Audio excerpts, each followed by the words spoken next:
the stepdad did a number of interviews. So I'm just going to go through them right now and show you all of them. And then we can kind of discuss it as we go. I've also, just to add, I noticed that there was two separate medias, but one interview. So I've compiled them so it's actually side by side. You'll see what I mean. I know they took their boots. That's pink boots for Lily, blue boots for Jack with dinosaurs on them. Lily had her backpack with white, and it was white with strawberries on it. I imagine now if they're in the woods that it'd be probably brown, but I don't see them carrying their backpack.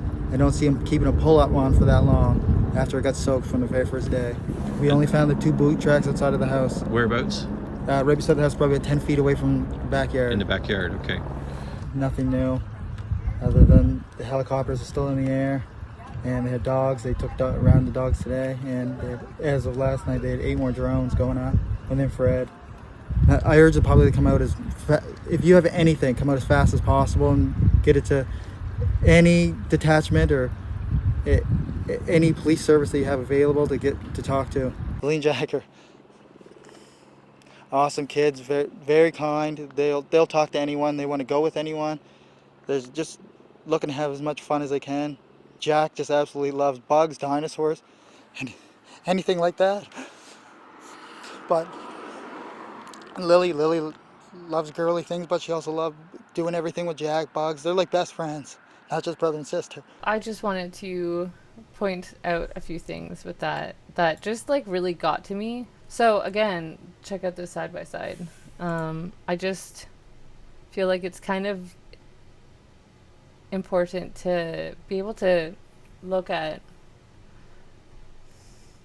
both angles. So when he breaks down, it made me feel very suspicious because when you're sad, it doesn't matter who's watching. It doesn't matter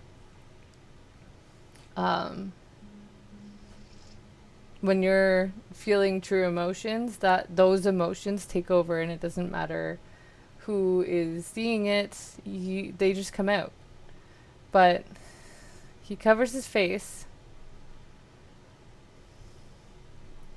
and it's like he's trying to wipe tears away that are not there. And then what is the first thing he does when he brings his hand down?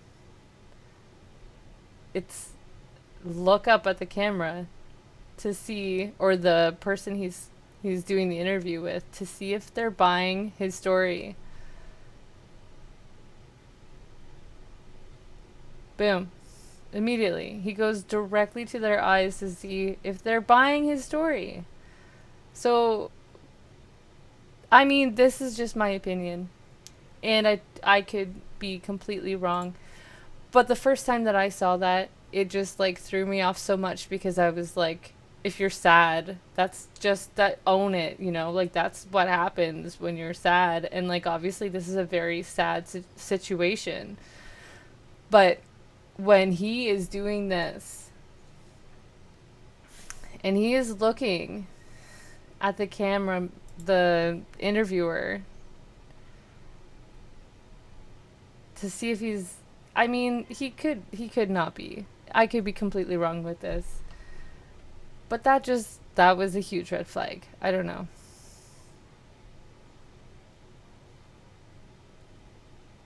I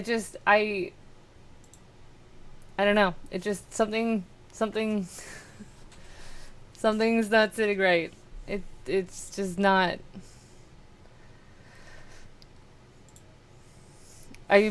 Let's just watch it again. I think that we should just watch it again. Oh no, what did I do?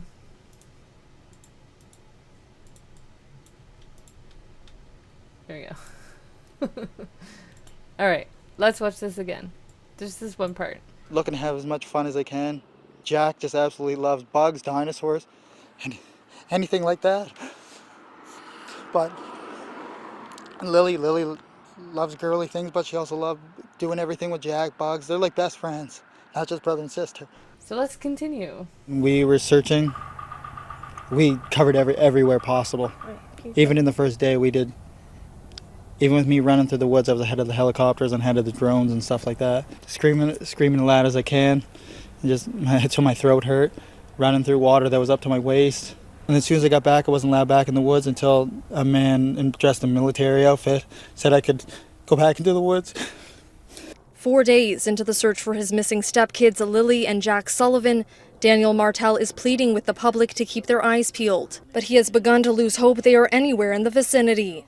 I hate being wet and cold, so they immediately would have came right back into the house. The only two prints are right beside the house facing the road, and then that's it. Martel wants the search to be extended to include provincial borders in case the children were abducted, a reality he says is becoming more and more likely. Post any officers they can get at the New Brunswick border, PI border, and get them at every airport possible. Anybody who has any information, or you think you've seen something, or hear something, or any messages from friends about hearing something, just contact your local police services.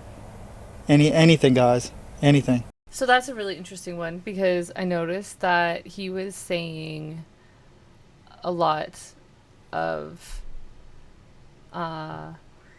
we at the start, and then he switched to I. He said we're searching, we're covering everywhere possible, and then he goes to I am leading the search. We covered everywhere possible. Even in the first day, we did.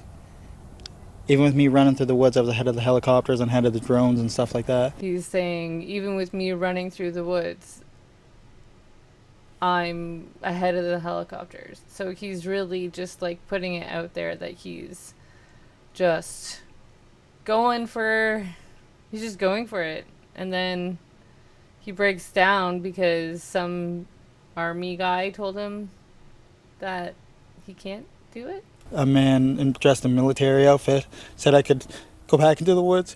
He also said that he's screaming as loud as he can. Screaming as loud as I can, and just until my throat hurt. It's just interesting because he's really putting himself front and center of this whole thing. And I don't know what that means. I don't know if that means that he's innocent or if he's guilty. I mean, there's a lot of red flags, but there's also a lot of green flags because he's saying their names and he's asking for help. But on the other hand, he's also using the past tense and he's doing confirmation glances after showing emotion. I do wish that this one didn't cut away as soon as he got emotional, because I wonder if he would do the confirmation check right after.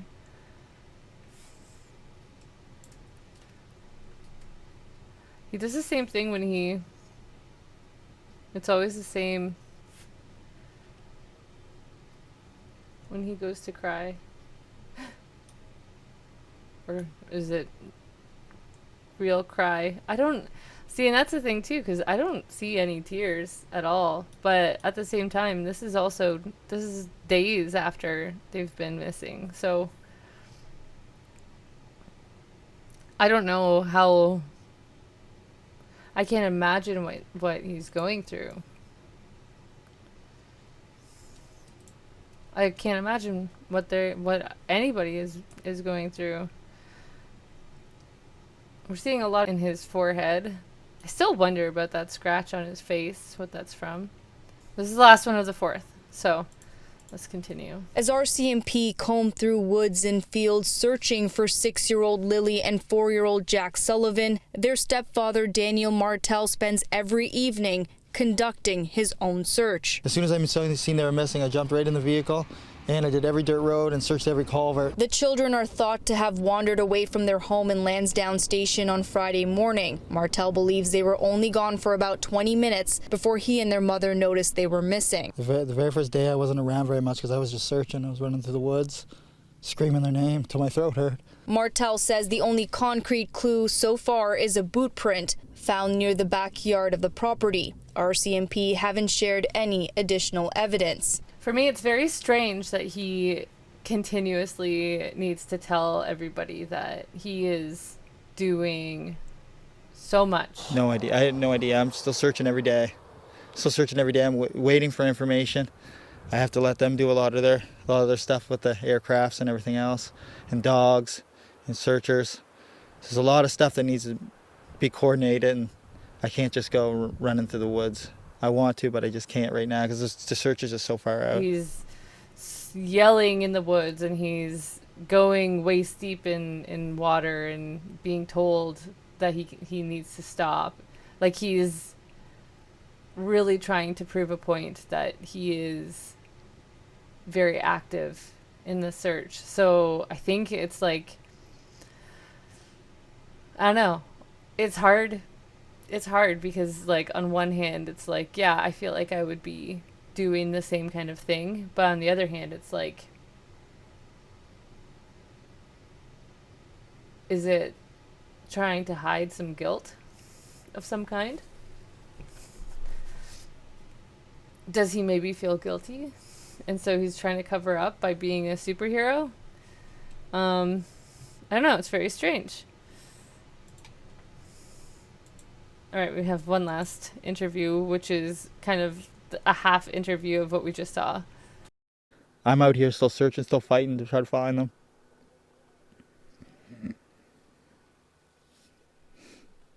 That's all I can do.